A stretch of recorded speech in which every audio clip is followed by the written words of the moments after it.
அனைவருக்கும் ரொம்ப பொறுமையாக காத்திருந்ததுக்கு ரொம்ப ரொம்ப நன்றி.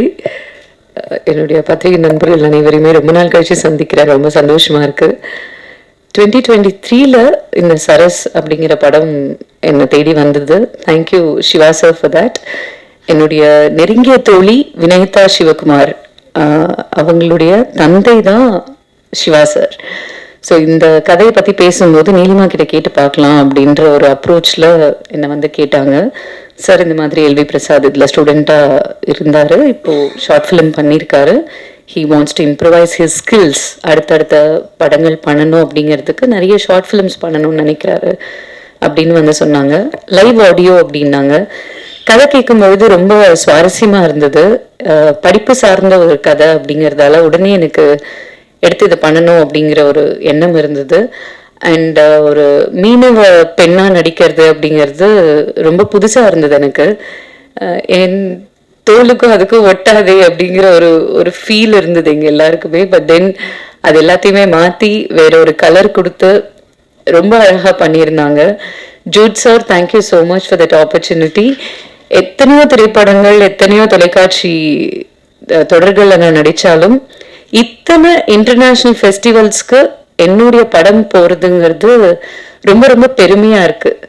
To all the students and to all the young aspiring directors, இவ்வளோ ஃபிலிம் ஃபெஸ்டிவல்ஸ் நமக்காக இருக்கு, நடத்துகிறாங்க, இத்தனை பிளாட்ஃபார்ம்ஸில் நம்ம கொண்டு போய் டிஸ்பிளே பண்ணிக்க முடியும் அப்படிங்கிறது எனக்கு ரொம்ப ரொம்ப என்கரேஜிங்காக இருந்தது. அதுலேயும் நான் நிறைய இன்டர்நேஷ்னல் ஃபிலிம் ஃபெஸ்டிவல்ஸில் பெஸ்ட் ஆக்ட்ரஸ் அவார்டு வாங்கியிருக்கேன் அப்படின்னு அவர் எனக்கு சொல்லும்போது இன்னும் என்கரேஜிங்காக இருந்தது, இன்னும் ஹாப்பியாக இருந்தது. So thank you Jude sir for taking these short films to international platforms, not just with us. And நிறைய ஊர்களுக்கு நீங்கள் வந்து மெனக்கெட்டு இதை அனுப்பி நிறைய ஃபெஸ்டிவல்ஸ்க்குன்னு ஒரு வேலை பார்த்துருக்கீங்க. ஸோ அதுதான் அந்த 70+ awards from 20+ international film festivals அப்படிங்கிறது. இந்த ஆப்பர்ச்சுனிட்டிக்கு ரொம்ப நன்றி and thank you. Nice connecting with everybody again. Jai Hind. Thanks. எனக்கு ரொம்ப ஆச்சரியமாக இருந்தது. ஏன்னா சினிமான்றது ஒரு கிரேட்டஸ்ட் பேஷன். அந்த சினிமாவை அவர்கள் எந்த அளவுக்கு ரசிச்சிருந்தா இந்த ஏஜெல்லாம் போன கடைசியில் கூட ஒரு கம்பெனியில் சிஇஓவாக வேலை பார்த்துட்டு வந்து ஒரு ஃபில்ம் இன்ஸ்டியூட்டில் சேர்ந்து ஈவினிங் ஹவர்ஸ்லையோ அல்லது பார்ட் டைமில் அதை படித்து அதிலிருந்து ஒரு இன்டர்நேஷ்னல் லெவலுக்கு ஷார்ட் ஃபிலிம்ஸ் பண்ணி தன்னுடைய திறமையை வெளியே கொண்டு வந்து காட்டி அதுக்கப்புறம் அடுத்த ஸ்டெப்புக்கு போகணும்னு நினைக்கிற உண்மையில மிஸ்டர் ஜூட் அவர்களுக்கு நம்ம எல்லாரும் ஒரு பெரிய கரகோஷத்தோடு வாழ்த்துக்களை தெரிவிக்கிறோம். It's wonderful thing. இப்போ நாங்கள் தமிழ்நாடு திரைப்பட இயக்குனர் சங்கத்தில் கூட நம்ம கர்நாடகாவில் ஐஎஃப்ஏன்னு சொல்லிட்டு இந்தியன் ஃபில்ம் அகாடமி அப்படின்னு வச்சுருக்காரு என்னுடைய ஃப்ரெண்டு மிஸ்டர் பிரசாத்னு. ஒவ்வொரு வருஷமும் இன்டர்நேஷ்னல் ஃபிலிம் ஃபெஸ்டிவல் நடத்துகிறாரு. அவர் கடந்த 2-3 வருஷமாக நானும் செல்வமணி அவர்களும் ரிக்வெஸ்ட் பண்ணி நம்ம சங்கத்தில் இருக்கிற பசங்களுக்கு வருஷத்துக்கு 10 பேர்த்துக்கு ஷார்ட் ஃபிலிம் பண்ணுறதுக்கு அவங்களே ஃபண்டு பண்ணி அவங்களே எடிட்டிங் தியேட்டரு, ரெக்கார்டிங் தியேட்டரு எல்லா ஃபெசிலிட்டிஸ் செலவுகளையும் கொடுத்து காசும் கொடுத்து பண்ண வச்சு மிகச்சிறந்த ஒரு பிளாட்ஃபார்மை உருவாக்கியிருக்கோம். எதுக்குன்னா தன்னால் ஒரு இயக்குனராக பரிமளிக்க முடியாமல் தவிக்கிற உதவி இயக்குனர்களுக்கு ஒரு வாய்ப்பு கொடுப்போம் அப்படின்ற ஒரு நல்ல எண்ணத்தில் அவர் ஃபிலிம் அகாடமி வச்சுருக்காரு. எவ்ரி இயர் அவர் பெரிய ஃபிலிம் காம்ப்ளெக்ஸ் வச்சுருக்காரு, சினிமா தியேட்டர் காம்ப்ளெக்ஸ் வச்சுருக்காரு. இது செய்யணும்னு அவசியம் இல்லை, பட் நல்ல ஃபில்ம் மேக்கர்ஸ் வரணுன்ற ஆசையில் அவங்க பண்ணுறாங்க. அதனால் என்னென்னா யங்ஸ்டர்ஸ் ஒரு நல்ல படத்தை பண்ணி அந்த ஷார்ட் ஃபில்மை காட்டியே அவங்க பெரிய படத்துக்கு வாய்ப்பு தேடக்கூடிய ஒரு நல்ல நிலைமையை உருவாக்குறதுக்காகத்தான் இந்த பிளாட்ஃபார்ம் ஆரம்பிச்சது. ஆனால் இங்கே வந்தால் இது வேற ஒரு லெவல் ஒரு ஆர்வம் இங்கே தெரியுது sir. Mister Jude sir, really great, feeling very much great about you. என்னன்னா, இந்த வந்து உட்கார்ந்த உடனே சொன்னாங்க, இந்த 3 படமும் பல்வேறு சர்வதேச திரைப்பட விருதுகளை ஷார்ட் ஃபிலிம் கேட்டகரியில் வாங்கியிருக்கேன்னு உடனே நான் ரொம்ப மிஸ் பண்ணிட்டேன். Sorry, I'm very sorry. ஏன்னா நான் வேற ஒரு ப்ரோக்ராம்ல இருந்து லேட் ஆயிடுச்சு வர்றதுக்கு. ரொம்ப என்னை ட்ராக் பண்ணிகிட்டே இருந்தாங்க, நானும் ஓட்டிகிட்டே இருக்கேன். Traffic, heavy traffic. என்னுடைய டிரைவர் இன்னைக்கு வரல அவர். அதனால் எனக்கு ஃபஸ்ட்டு நான் உங்ககிட்ட மன்னிப்பு கேட்டுக்கிறேன் லேட்டாக வந்ததுக்கு. அதனால் இந்த படத்தை பார்க்கக்கூடிய ஒரு வாய்ப்பை நான் இழந்துட்டேன். நிச்சயம் பார்க்குறேன் சார், யூடியூப் எனக்கு லிங்க் அனுப்புங்க. அவங்க ஒரு ஐஸ்வர்யா, ஒரு நீலிமா, இவங்க எல்லாத்தையுமே வச்சு எடுக்கக்கூடிய அளவுக்கு அவங்கெல்லாம் அக்செப்ட் பண்ணி பண்ணுறாங்கன்னா there should be some content. அதாவது அவங்க சொன்னாங்க, இந்த ஒரு மீனவ பொண்ணு கேரக்டரில் பண்ணுறது ஒரு வித்தியாசமாக இருந்தது. நிறைய படங்களில் நடிச்சிருந்தாலும் பார்த்தீங்களா, இதில் ஒரு புதுமையாக நம்ம பண்ண நினைக்கிற ஒரு ஃபீலிங்கை உருவாக்கி கொடுத்துருக்காருன்னா ஒரு கிரியேட்டராக வந்து அவரை நம்ம எல்லாரும் பாராட்ட வேண்டிய ஒரு நல்லா தட்டலாம், கை தட்டலாம், யோசனை பண்ணியெல்லாம் தட்ட வேண்டியது. ஏன்னா ஒரு ஷார்ட் ஃபில்ம் அவர் எப்படி எடுத்திருக்காருன்னு பார்த்தாவே இவர் எப்படி தேடுவாரா தேட மாட்டாரா அப்படின்னு அடுத்தவங்க முடிவு பண்ணிடலாம். ஸோ பல விருதுகளை பெற்றிருக்கிறதுனால now you are eligible to produce or make or create your own feature films. I welcome to the film industry. சீக்கிரமாக ஆரம்பிச்சிருங்க. இப்போது இனிமேல் திருப்பி ஷார்ட் ஃபிலிம் எல்லாம் பண்ணிட்டு இருக்கக்கூடாது, போர் அடிச்சிடும். அப்புறம் நாங்கெல்லாம் வந்து ஃபிலிம் இன்ஸ்டியூட்டில் படிக்கும்போது சிவா தெரியும், சிவாவை என் அசிஸ்டண்ட். நான் ஃபஸ்ட்டு கேமராவை பிடிச்சி ஸ்டார்ட் கேமரா சொல்லக்கூடிய முதல் நாளில் எனக்கு ஹீரோ யார்? சிவா, ரகுவரன் அன்னைக்கு தான் முதல்ல நடிக்கிறார். தலைவாசல் விஜயும் அன்னைக்கு தான் முதல்ல நடிக்கிறார். அவங்க 2 பேர்த்தையும் போட்டு 1981 என்னுடைய ஃபஸ்ட்டு ஷார்ட் ஃபில்மோட லென்த்து 3 minutes. அவ்வளோதான் ஃபில்ம் கொடுப்பாங்க. 1000 அடி கொடுப்பாங்க, அதில் 300 அடிக்குள்ளே நம்ம எடுத்து கொடுக்கணும். அதுவும் சைலண்ட் மூவி. ஸோ அந்த படத்தை எடுக்கும்போது இருந்த அந்த சந்தோஷமும் அந்த உணர்வும் அந்த டெடிக்கேஷனும் இப்போ இல்லை. ஏன் சிவா? தட் இஸ் என்ன ஆர்கியூமெண்ட். அந்த 3 நிமிஷம் படம் எடுக்கிறதுக்கு இவங்க 1008 கேள்வி கேட்பாங்க. இவர் எனக்கு direction assistant, camera assistant Rajiv Menon, நம்ம ராஜா தான் கேமராமேன். அவர் வந்து சயின்டிஸ்ட் ஆயிட்டார் இஸ்ரோவில். அவர் தெரியாமல் ஒரு நட்டு கூட மாட்ட முடியாது, எல்லாமே அவர் பிக்சரைஸ் பண்ணுற ஒரு டாப் லெவல் சயின்டிஸ்ட் ஆயிட்டார். ஸோ அதெல்லாம் நான் எதுக்கு சொல்ல போறேன்னா, அந்த மாதிரி ஷார்ட் ஃபிலிம்ஸ் எடுத்து நம்மளுடைய திறமையை அல்லது நம்மளுடைய தவறுகளை அதில் சரி செய்வதற்கான வாய்ப்பை நம்ம அறிந்து கொண்டால் மட்டுமே ஒரு அடுத்த கட்டத்திற்கு நம்ம பெரிய படம் எடுக்கக்கூடிய ஒரு லெவலுக்கு நம்மளை வந்து முன்னேற்றிக்க முடியும், நம்மளை உருவாக்கிக்க முடியும். அப்படின்றதுக்காக தான் அவர் செஞ்சிருக்காரு. ஸோ பெரிய சிஇஓ இருக்க, நிறைய பணம் வச்சிருப்பாருன்னு நினைக்கிறேன். ஒன்றும் பிரச்சனை இல்லை, வாங்க வச்சு விளையாடிடலாம். இருக்கட்டும் சார், எம்ப்ளாயியாக இருந்தானே, எல்லாருமே எம்ப்ளாயிஸ் தான்.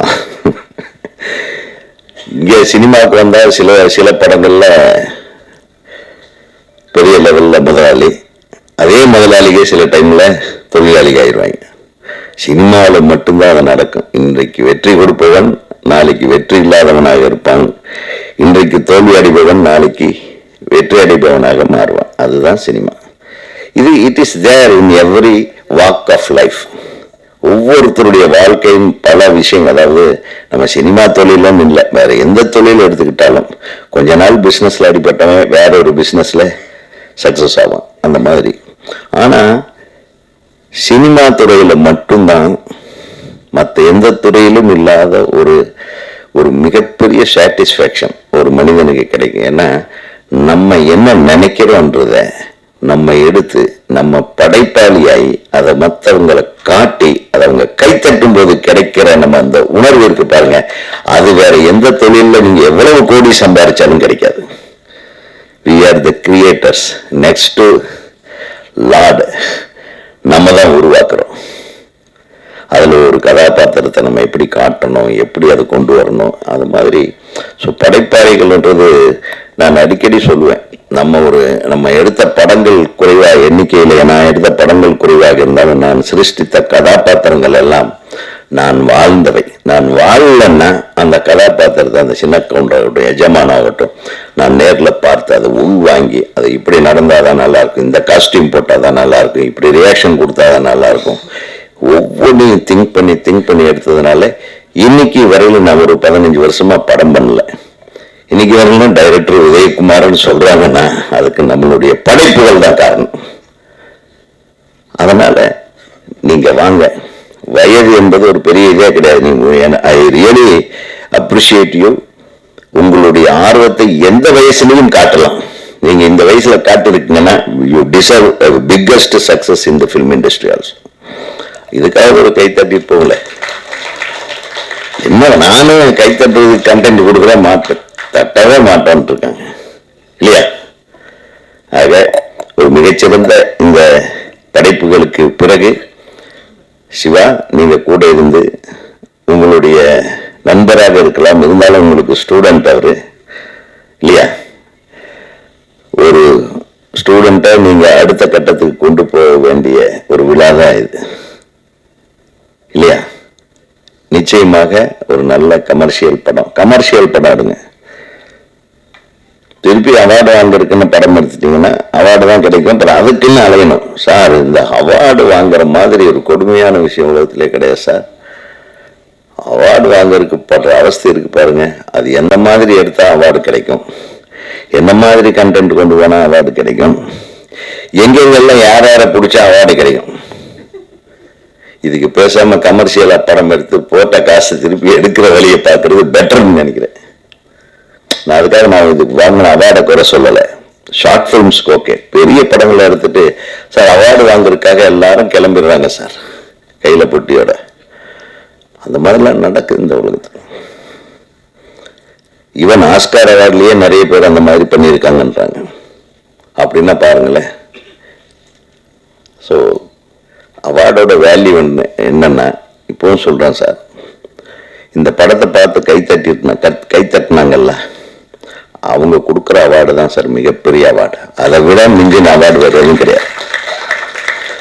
உள்ளுணர்வோட உங்களுடைய படைப்புகளை ரசிக்கின்ற ரசிகர்களுடைய கைத்தட்டுகள் தான் நீங்கள் பெறுகின்ற மிக முக்கியமான விருது என்பதை நாங்கள் கூறி, மீண்டும் மிகப்பெரிய விஷயத்தை நல்லா கையில் எடுத்து நல்ல கண்டென்ட்டோட நீங்க கண்டென்ட் பண்ணுங்க. அதுக்கு தானே அவார்டு வரட்டும். நம்மளாவே தேடி சென்று விருது வாங்குவது விட்டு நம்மளை தேடி விருதுகள் வரும் அளவுக்கு அருமையான படைப்புகளை நீங்கள் தர வேண்டும். அதே மாதிரி சகோதரி நீலிமா, ரொம்ப சந்தோஷம். இந்த மாதிரி படைப்பாளிகளுடைய, அதாவது வளர்ந்து வரக்கூடிய கலைஞர்களுக்கு நீங்க எல்லாம் முன்னின்று உதவி செய்வது என்பது மிக பாராட்டுக்குரிய விஷயம். உங்க இசையை நான் கேட்டேன்னு சொல்லுங்க. தம்பி, எனக்கு நல்ல தம்பி அவரு. ஆக உங்கள் அனைவருக்கும் எனது நன்றியையும் நான் காக்க வைத்ததற்கான மன்னிப்பையும் கோரி விடைபெறுகிறேன். நன்றி, வணக்கம். உங்களுக்கு தெரிந்தவர் இந்த இன்ஸ்டிடியூட்டில் ஹெச்ஓடியாக இருப்பவர், direction டிபார்ட்மெண்டில். He is a consultant there working. நல்ல குரு. அவர் பேசியதிலிருந்து எல்லாமே தெரிந்திருக்கும். அவர் வெறும் பேச்சு, அவர் ஆசிரியர் மட்டுமல்ல, எவ்வளவு சிறந்த பேச்சாளர் என்பது உங்களுக்கு உடனே புரிந்திருக்கும். சிறந்த பேச்சாளர், ஒரு வார்த்தை கூட பிறகாமல் கண்டினியூஸாக பேசினார். கெஸ்ட் வருவதற்கு டைம் ஆகிறது என்றதால் உடனடியாக பேசினார். It's a not, he is in the art industry. அவரை இங்கு அவர் அனைத்து படங்களிலும் எனக்கு குருவாகவும் கைடாகவும் இருந்தவர். அதில் எக்ஸிக்யூட்டிவ் ப்ரொடியூசர் என்று வந்திருக்கோம். அவர் நமது திரு சிவகுமார் மோகனன் அவர்கள். அவர்களை வரவேற்பதில் மிக்க மகிழ்ச்சி அடைகிறேன்.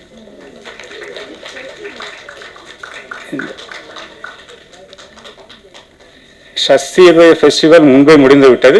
We had won about more than 75 awards, about 35 festivals. From east to west, meaning from Japan to US, almost all countries it had won awards. Even no I'm getting invitation, getting mails. இப்பொழுதும் எனக்கு நிறைய international film ஃபெஸ்டிவல்ஸிலிருந்து particularly சசியை பற்றி நிறைய mail வருவது உண்டு. அதற்கு உண்டான சான்றிதழ்களை போன வருடம் திரு பாக்யராஜ் அவர்களுடன் ஒரு ஃபங்க்ஷன் வைத்து எல்லாருக்கும் டிஸ்ட்ரிபியூட் பண்ணியிருந்தோம். இப்பொழுது வி டிட் லாஸ்ட் இயர் சரஸ் படத்தை பண்ணியிருந்தோம். பட் அதனுடைய ஃபங்க்ஷன் வைப்பதற்கு காலதாமதம் ஆகிவிட்டது. ஸோ கம்பைன் இன்று அந்த ப்ரோக்ராம் வைத்திருக்கிறோம். சரஸில் நடிப்பதற்கு திருமதி நீலிமா ராணி அவர்கள் வந்திருக்கிறார்கள். அவர்கள் அந்த படத்தில் நடித்தவர்கள். எனக்கு பிடித்த நன்கு பிடித்த படத்தில் ஒன்று மொழி. தமிழில் அது ஒரு நல்ல படம் என்று நான் எப்பொழுதும் கருதியது உண்டு. அதில் நடித்திருந்தவர் அவர் எனது படத்தில் நடித்திருப்பது எனக்கு சந்தோஷம், மகிழ்ச்சி. அவர் இங்கு வந்திருப்பதில் பேர் மகிழ்ச்சி. ஹன்னா படத்தில் ஐஸ்வர்யா பாஸ்கரன் அவர்கள் நடித்திருந்தார்கள். இன்று வந்திருந்தார்கள். She had to leave for another shooting. அவர்கள் வேறு ஷூட்டிங் முடித்துவிட்டு இங்கே வந்திருந்தார்கள். வெயிட் பண்ணி she wanted to get the certificate. So in the absence of the chief guest I hand over certificate to her. She was so happy and she left. அவர்கள் இங்கே இந்த தருணத்தில் இல்லை.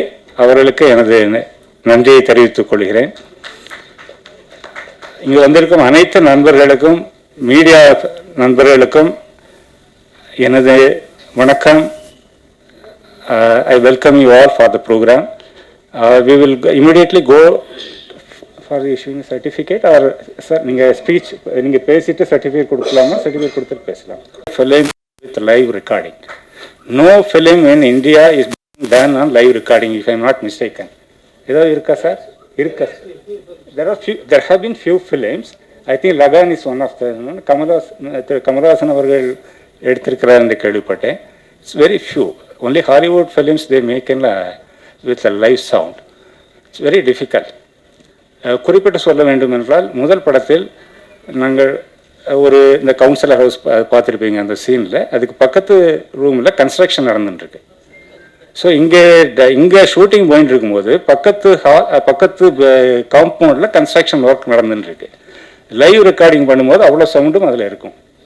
அவங்கள போய் பில்டிங் கன்ஸ்ட்ரக்ஷன் நிறுத்துங்கன்னு சொல்ல முடியாது. நீங்கள் அந்த இதில் எங்கேயுமே அந்த கன்ஸ்ட்ரக்ஷன் சவுண்டு கேட்டிருக்க மாட்டீங்க. But it was recorded when we shot the film. அதில் அந்த கன்ஸ்ட்ரக்ஷன் ஒர்க் அவ்வளவு சவுண்டும் அதில் இருக்கும். அதில் அந்த சவுண்டு இல்லாமல் பிரித்து நமக்கு கொடுத்தவர் திரு எஸ்டிபி சாமி அவர்கள். அவர்களுக்கு ஒரு பலத்த கரகோஷம் கொடுக்குமாறு கேட்டுக்கொள்கிறேன். May I request him to come on stage please.